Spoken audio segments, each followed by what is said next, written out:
On the heels of the COVID-19 pandemic, one of the industries that we've seen have astronomical growth has been the global wellness industry.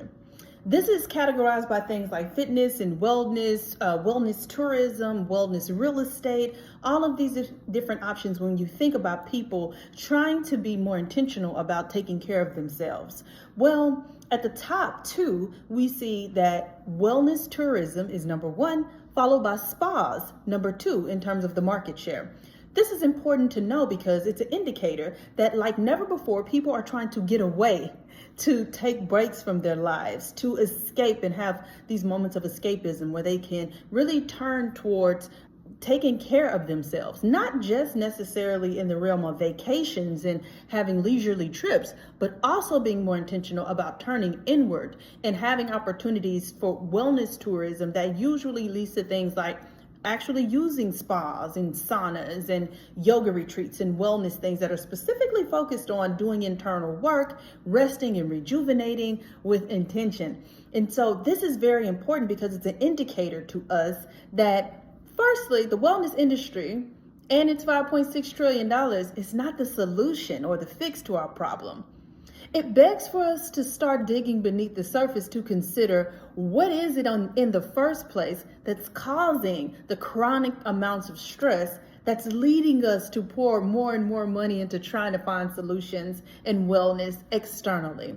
And so in this latest article, what you will see is a dive into looking at stats that say that the United States is one of the top 10 nations in the world for stress. What does it look like for us to turn our attention away from trying to fix and put a Band-Aid on the source of our unwellness and turn our attention more so to how do we align our lives and our lifestyles in ways that don't require us to spend a whole lot of money to take better care of ourselves.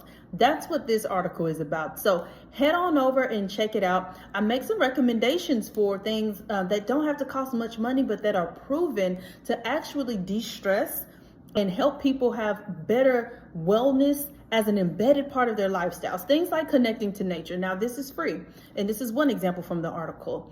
We see that people that are more intentional about connecting to nature typically have lower amounts of stress reported and more regulated nervous systems. What does this mean? This means if you are in especially in an urban environment where you are inside all the time, even if your work and your job has you constantly sitting at a desk, there's opportunities to embed into your day times to get up, to move around, but to move that outside. Even if you're used to a traditional gym setting, doing these activities outside where there's trees and beautiful flowers and nature, it's just quite naturally going to have an impact on your body because your body is nature too.